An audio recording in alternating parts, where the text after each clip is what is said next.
Welcome to Plus One Forward, the podcast powered by the Apocalypse, where we talk about tabletop role-playing games using or inspired by the Apocalypse engine. I'm your MC, Rach, and I'm joined by my guest, Freddie Taylor Bell. Hi, Freddie. Welcome to the show. Hi. How's it going?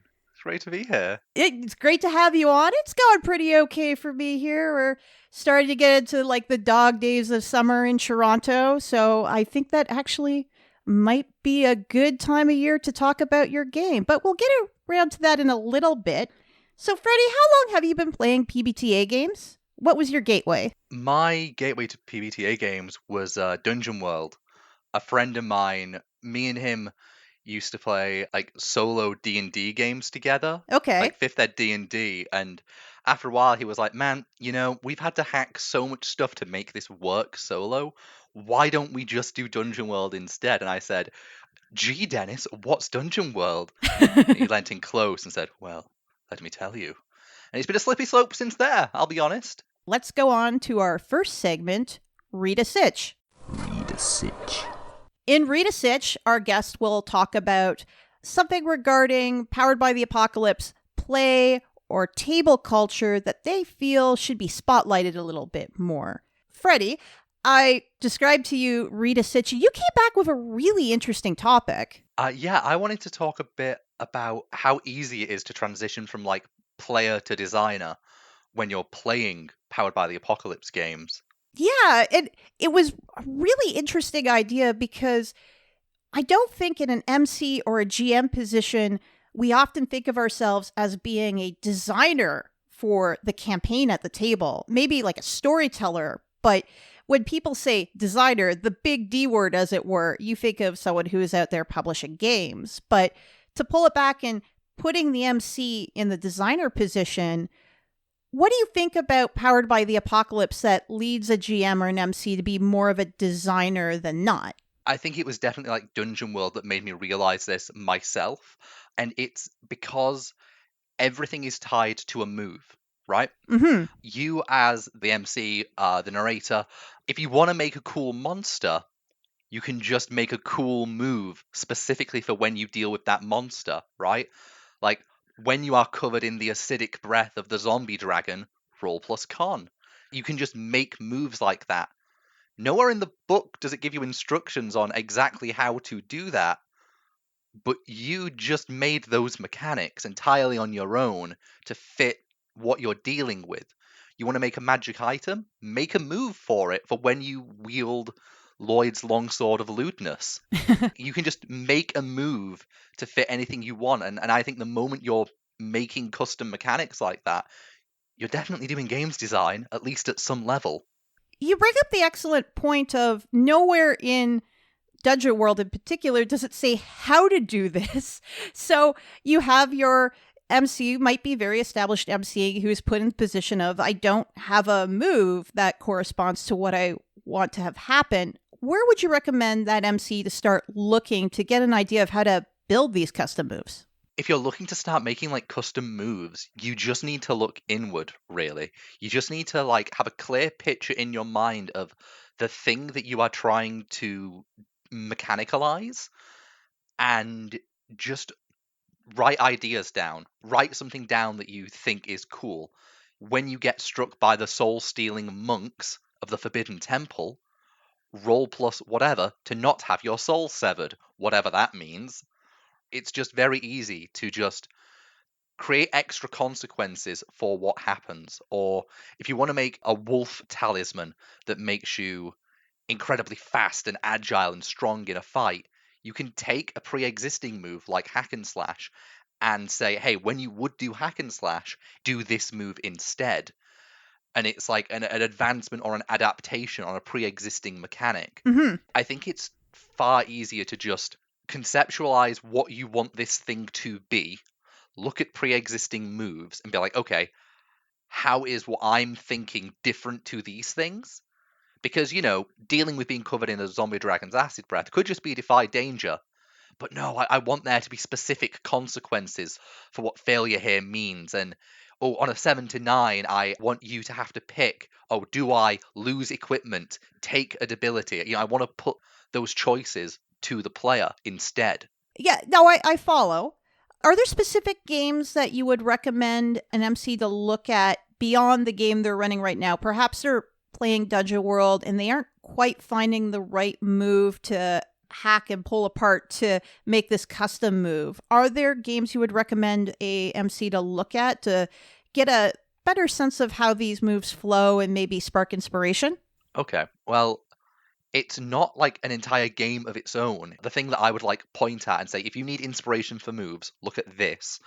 It's Class Warfare, which is a book of compendium classes for Dungeon World, and there's just so many unique moves in there, right? Even if you don't want to play an entire campaign with just Class Warfare, you might find something in there and be like, oh, I really like this. I'm just going to take this move from this compendium and stick it on this magic sword. And, when you wield this weapon, you gain access to this move. It's a great resource because it's just a book full of moves. That's all it is, a book just full of moves. I think that's just a great resource to look at. If you're either thinking of just like adding a little bit of extra spice to your game without having to create something yourself, or to look at for inspiration because there's just so much in there. Open your brain. In Open Your Brain, our guest will talk about a specific Powered by the Apocalypse game. In this case, Briar and Bramble. Freddie, explain to us Briar and Bramble. What's the setting? What's the game about? Turn of the 20th century, okay? Humans are just starting to expand their towns, cut down trees, build dams around rivers and whatnot. And you are the animals of those woods. Humans are coming. You cannot stop them. You need to leave. But if you're a singular fox or a rabbit or a badger, running off into the wilderness on your own is not going to get you very far, right? Mm-hmm. So the game is entirely about forming a community of woodland creatures, and only through communal effort are you as an entity, the community, are going to find somewhere that you can call home. It's very heavily inspired by The Animals of Farthing Wood by Colin Dan. That's those books. And Watership Down by Richard Adams. The slightly darker tales of animals. When I saw the pitch, I was like, oh yeah, this is Farthingwood. Yeah. This is immediately Farthingwood. Yeah. And I don't mean that as an insult. It's just like, oh, I know exactly what this is. As an English kid who grew up in the 90s with the animated Animals of Farthing Wood still being shown every now and then, every now and then you'd get like the odd episode. That's deeply embedded in my mind. And I'm pretty sure the entire series is just on YouTube now for people to rewatch.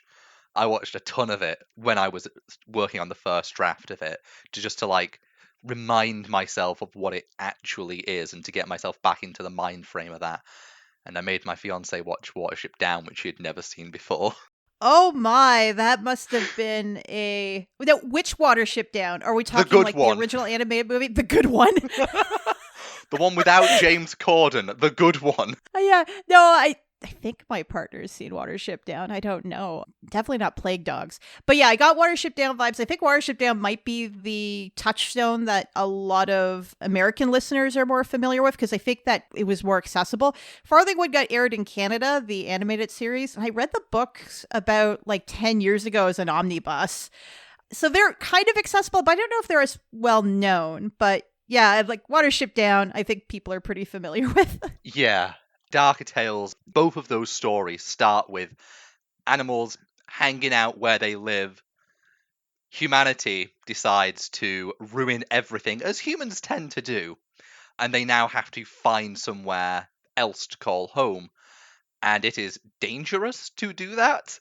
You do bring up in the game a large player safety section, and I guess we should address that particularly with our listeners who might not have gotten a hint with our comments about this being sort of a darker form of animal fiction. Yeah. There is some concerns here, I think, So, if we want to address those. Yeah. As you've said, there is a large player safety section right at the beginning of the book. It goes front cover, contents page. What is Briar and Bramble? Player safety immediately. And I reference it several times throughout the book where I'm like, hey, you should reference player safety here to make sure everybody is on board. I believe a line from the book It is often far more upsetting to imagine an animal in pain than it is to imagine a human in pain. Watching two knights jousting and run each other through isn't that emotionally evocative to most people, but the image of a limping fox, that upsets a lot of people very quickly. So, describing violence against animals is something that absolutely needs to be discussed with what everybody at the table is comfortable with. Fundamentally, tabletop role playing games are about telling a good story with all of your friends, Hmm. and it's a lot harder to do that if you're making people at the table feel incredibly uncomfortable with your actions, either as a player or as the narrator, as the GM. It's just about making sure that everybody is comfortable with what's happening during play. And due to the nature of this is a game about animals and the inspiration of animals are farthing wood and Watership Down, I mean, I'm pretty sure there's like an 11-minute compilation of all the deaths of the animals in Farthing Wood just on YouTube.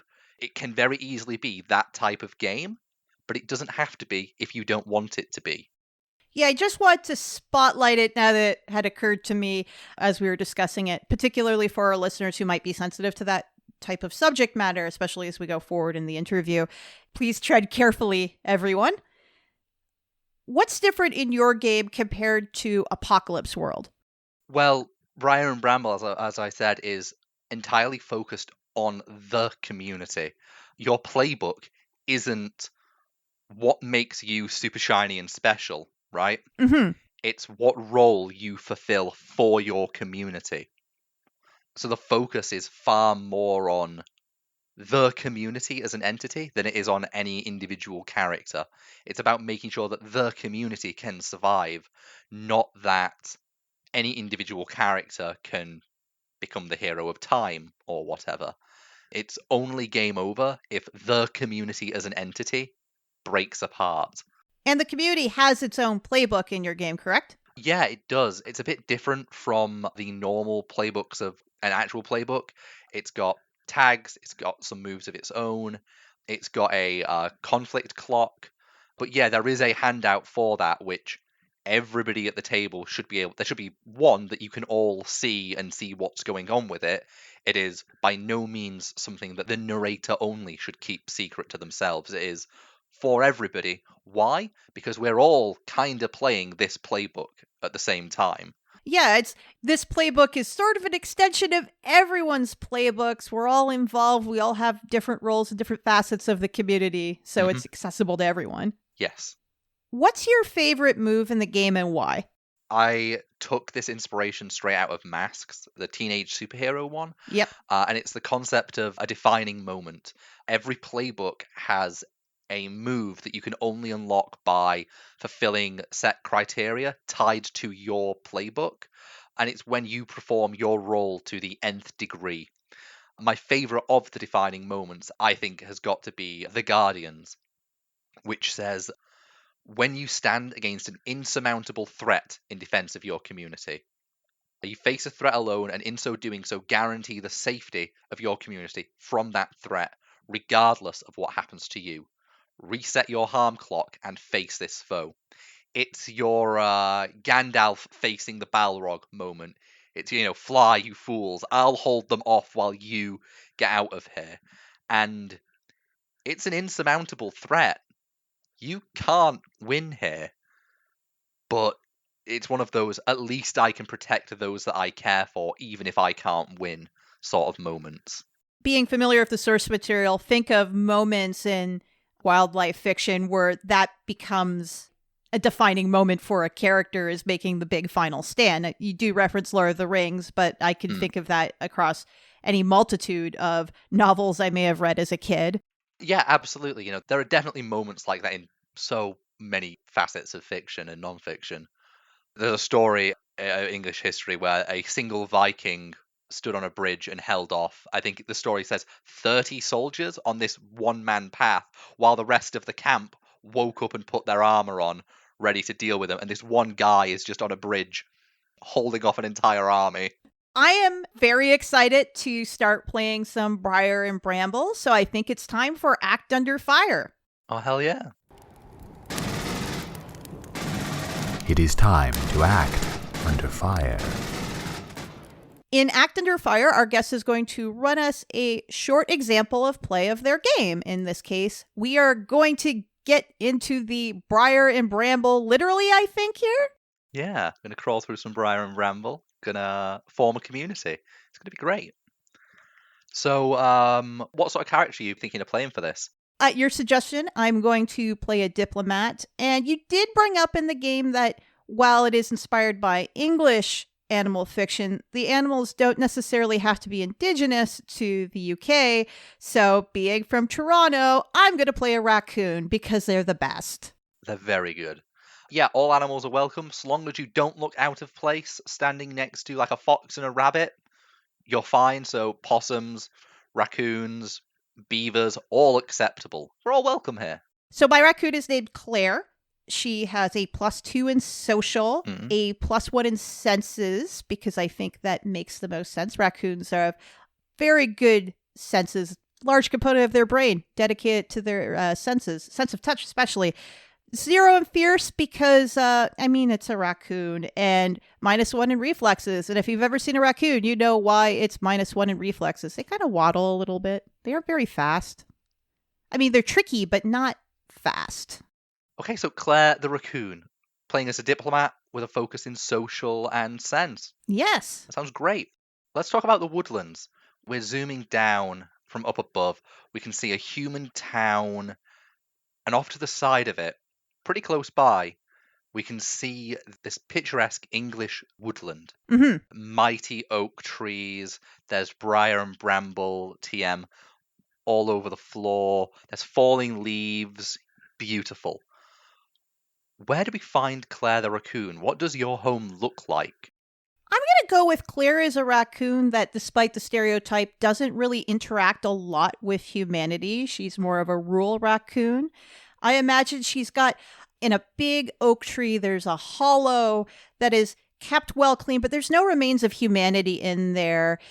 It's very neat. There is a little pile of leaves and soft moss in a corner that makes her bed. What time of day is this? Mid-afternoon, let's say about 4 p.m. Oh, she might be just waking up and catching the last rays of sunlight coming through the entranceway into this little hollow in the oak tree.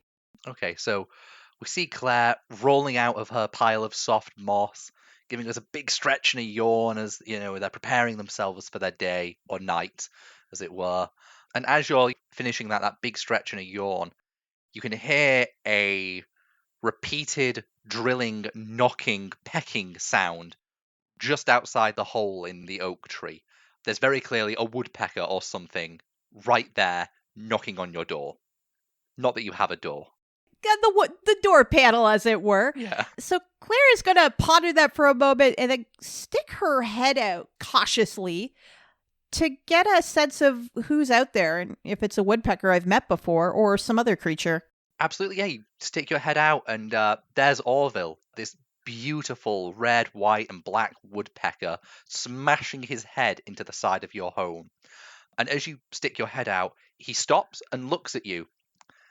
Oh, morning, Claire. Claire ponders the comment about morning and just rolls with it and goes, Orville, why are you knocking? Oh, me and the birds were, and he's looking around, he's holding onto the tree, but twisting his head all the way around to look behind him at all the other trees. Mm-hmm. And as he's doing that, you can see there's quite a lot of activity outside. There are animals moving, a lot. He says, me and some of the other birds and the squirrels and the climbers and such, the fast ones, were told to get everyone's attention. There's going to be a meeting. An emergency meeting? Nobody told me of any meeting. I would have woken up earlier if I knew. I only found out now. You're the first one I'm waking up. Sorry, by the way. I know I'm very loud.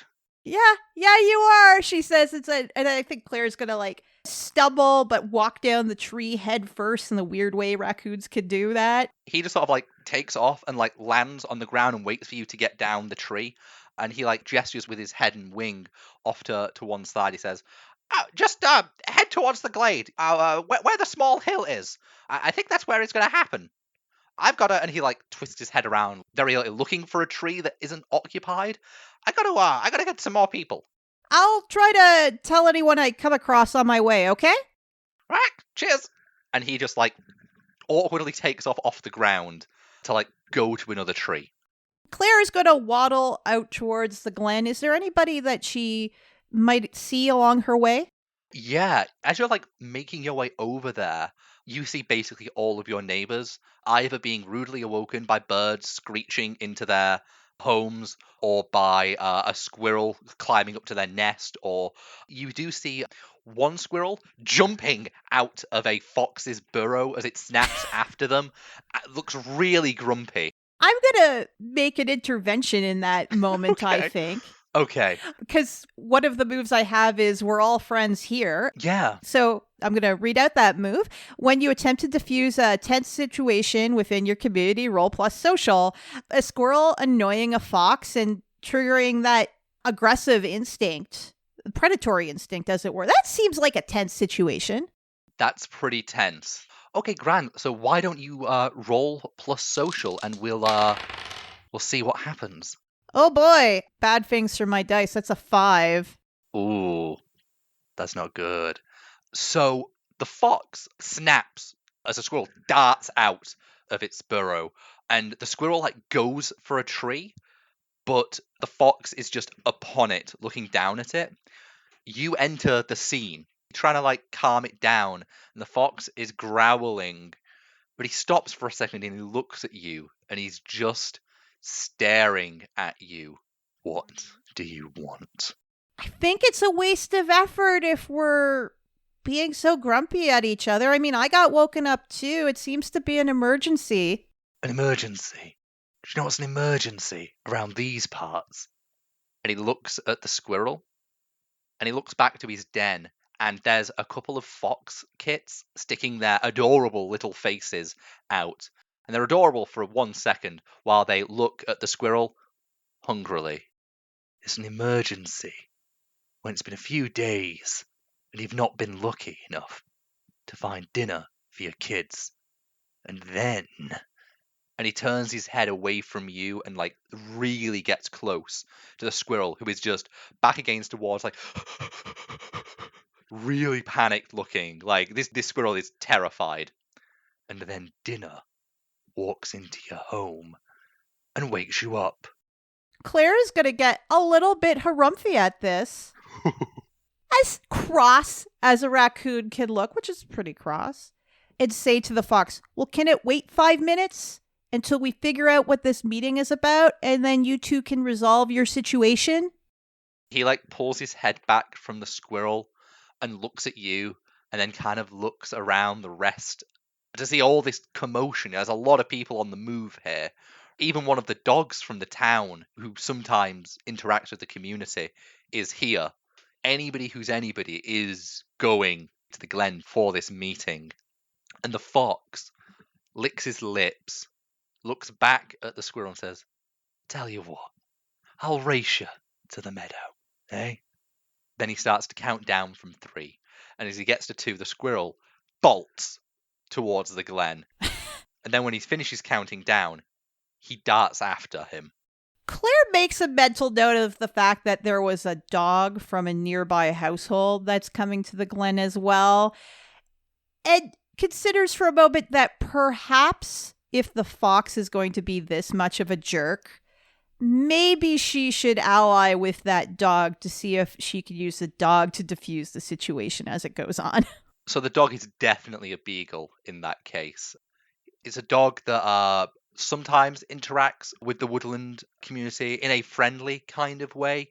And then there's other times where him and his pack are out on hunt and it's considerably less friendly. Mm-hmm. It's an awkward situation that you've got with that guy. But again, you have an awkward situation with the fact that you're a raccoon who just was talking to a fox. But we don't focus on the intrinsic weird nature of your interactions. It's just part of the genre. Don't think too hard about it. No, it's the genre. It's fine. This is normal. What do you mean raccoons and foxes don't have casual conversations? This happens every day. Is the dog, the beagle, already at the glen? He was like, you saw him like heading that way, so he could already be there. You could attempt to like catch up to him, but I don't think you're going to be fast enough. No, I think Claire's going to try to catch up.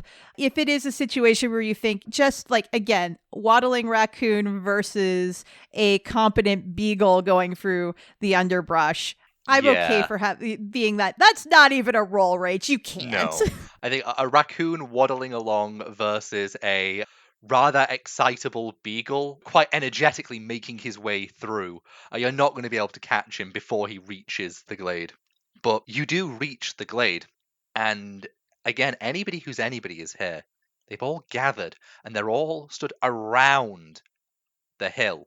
Nobody's like up on the hill, apart from there's a stag on the hill, a couple of does, and a second, smaller, much darker furred, almost black with white spots, dark grey. This stag has moss and briar bramble all in his horns. It's weird that he's here. He's a bit of an outsider, a bit of a strange fella. People don't interact with him. Even the deer herd that do normally hang out around this hill and in this glade don't normally interact with him. And he appears to be talking to, as I said, another stag. This other stag isn't covered in brambles and moss. He is very clean. His antlers are in full display. He is the head of this herd of deer, and quite often probably regarded to as one of the, not quite the guy in charge of the woodlands, but he's definitely regarded as like one of like the respected uppers of the woodlands, and it's probably him who would have like the authority or enough sway with everybody to get a meeting like this to happen. Mm-hmm. Like if that fox had tried to call a meeting like this, nobody'd want to do him any favors to call a meeting like this. So that's sort of the vibe you're getting about the current situation. Okay, so in Claire's mind, there are two angles to work here. One, I befriend the beagle and have him as an ally immediately. Or I befriend that leader stag and end up being number one XO to whatever happens next. Who looks the most receptive right now to have a side conversation?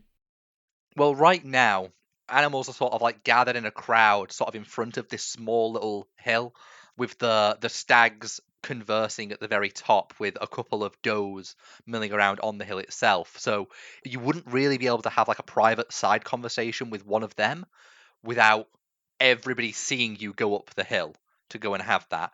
But in this crowd, you can definitely like get that beagle if you wanted to have a side like, hey buddy, what are you doing here about this? Yeah, I think that's what I'm going to go for, is I'm going to go for the beagle and waddle up, as raccoons do, and say, hey, I haven't really seen you around here lately. What's brought you here? And I'm definitely trying to befriend the beagle. Yeah. Befriending is, he's non-hostile. No, right he's now. not hostile. Most of the time he's not hostile.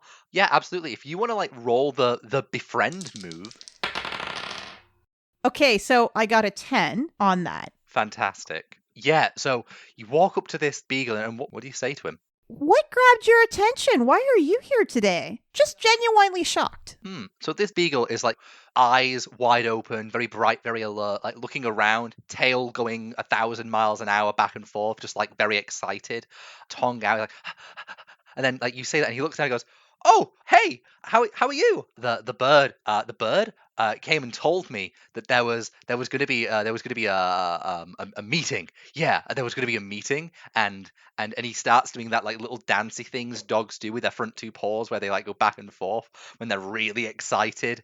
And he's like, and I wanted to come and play. I wanted to play. I want to see what's happening. So because of your role, the animal in question views you as a friend, and you're going to get a +1 ongoing whenever you need to talk to them. This beagle definitely sees you as a friend right now. And then he like, he's like, doing that excited little dance thing, and he goes, "Oh, sorry, I'm being a very bad boy. My name's Benny. Hi, I'm Benny." My name is Claire. Oh, hi, Claire. Hi, Benny. I don't know if this is going to be a play situation. I almost like see her, because raccoons have these human hands, almost like there is like a gesture when you're training dogs to sit. Like she kind of coaxes him into that sit position where you kind of gently grab hold of their chest and you push their bum down.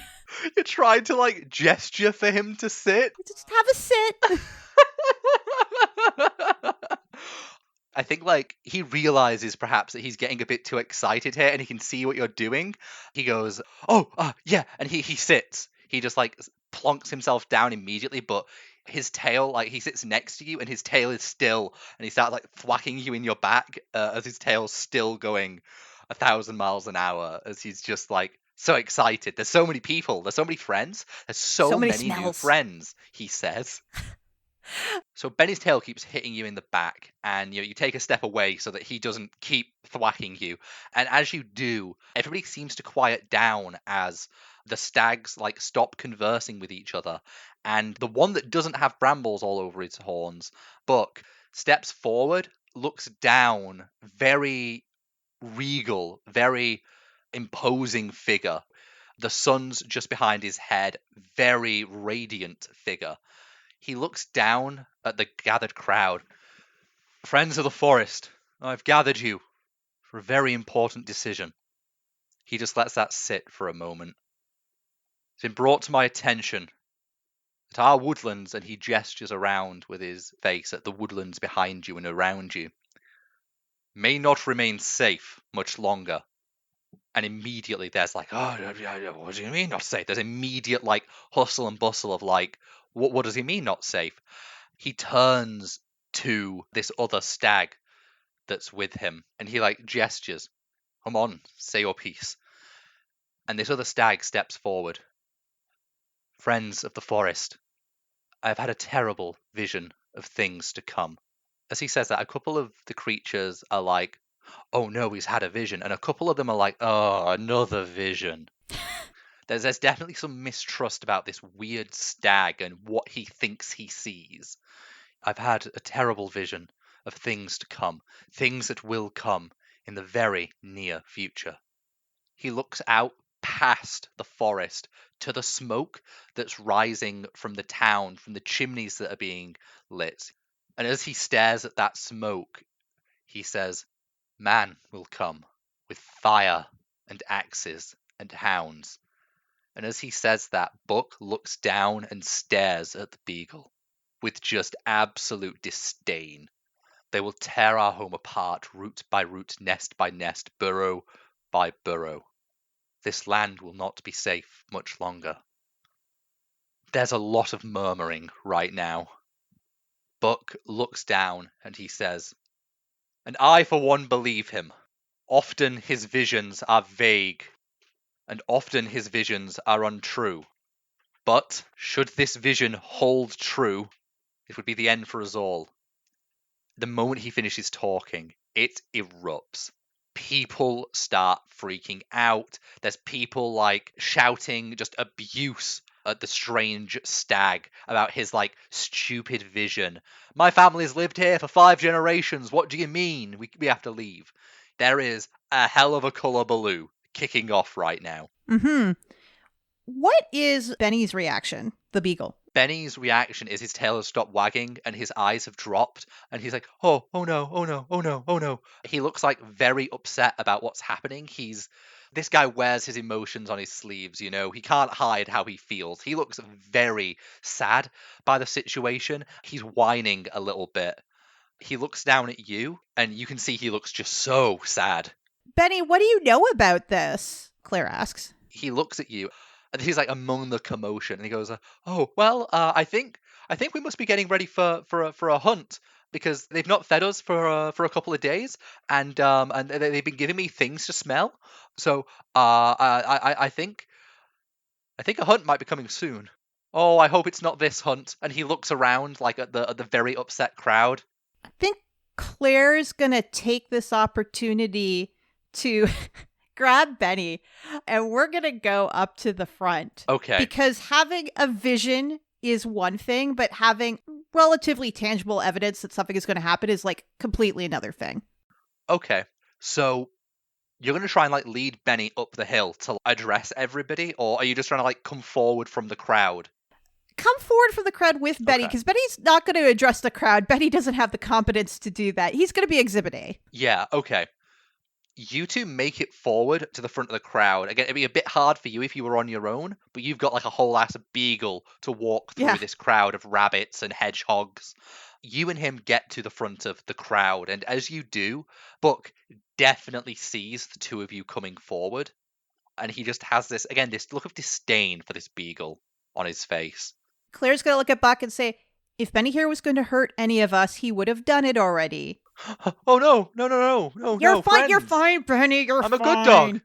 Good dog. Very good dog. He looks at the crowd and says, I am a good dog, defensively to everybody. But I think what Benny has to say and what Benny has told me is very important. Yeah. Okay, I think this might be we're all friends here. You're trying to diffuse this tense situation with this. Oh, definitely. It's a tense situation. Oh, boy. That is a 9. Okay. You're going to calm everybody down for now, but the issue will arise again. So you get to the front of the crowd. You have that moment where you make Benny think that he might not be a good dog for a moment. How dare you? He's a very good dog. And you explain, by all means, tell me what you say that helps diffuse the situation for now. I trust Amon's vision because Benny has told me the humans are ready to do something. Benny mentioned there's going to be a hunt. And Benny might not know fully what that means. Benny does know what that means. But I think we have 2 pieces of evidence that something's about to happen. We need to leave. Yeah. And I think Buck, definitely looking down at you, stops staring in disdain at Benny and looks to you and, bows his head slightly as sort of a sign of acknowledgement. And as you finish saying that, everybody does start to calm down a little bit, and it gets scary silent for a moment. And I think that's when Buck speaks up again. There you have it. The hound itself admits that there's going to be a hunt. We have a vision of this hunt being far worse than anything we have ever seen. I would put it to you that we leave this place and find somewhere safe. It would be fine and perfectly easy for me to lead my herd out of here alone, into the wilderness. But what of the mice? What of the hedgehogs? What of the raccoon? Would you wander the wilderness alone for a hawk to pick you off? Or one of the owls as he looks up to the tree line where there are a couple of birds of prey that have gathered? Only together can we survive this ordeal. Only together can we find a new home. I say we leave this place together as a community. And that's where we're going to end. Freddie, that was fantastic. If our listeners want to find out more about Briar Bramble, where can they go find it online? Well, right now, Briar Bramble is available completely for free. It's pay what you want, but don't pay me money. Just get the game for free. You can get it on itch.io at drunkwizard.itch.io/Briar. If you want to get in contact with me, you can find me on Twitter at @thedrunkwizard with an underscore at the end. And there's even a Briar and Bramble Discord server. There's a link to that within the document itself, so you can join the server, get involved with the community, and give feedback. The reason why it's free is because it's an Ashcan edition. I am not finished making it. I want as much feedback as possible so that I can make it as good as possible before I do anything else with it. In the next couple of weeks, there's going to be quite a major update. It may have already happened by the time this comes out, where I'm introducing 2 new playbooks inspired by feedback from you guys and playtesting, The Flock and The Outsider, and I'm very excited to bring them into the game. Great, and thank you so much for showing us the Ashcan version of Briar and Bramble today and for coming on the show. Oh, thank you for having me. It's been nice. Plus One Forward is a production of the Gauntlet community, Richard Rogers and Rach Shelkey. You can find us at gauntlet-rpg.com or follow us on Twitter at @+1FWD.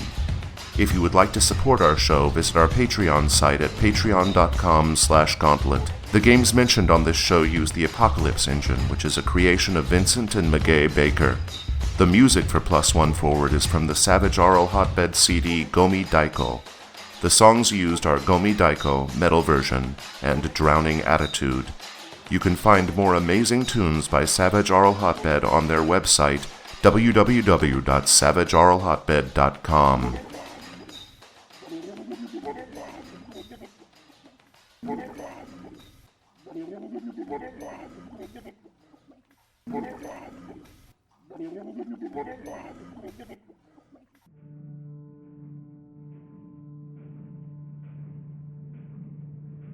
Can you hear the footsteps in the shadows?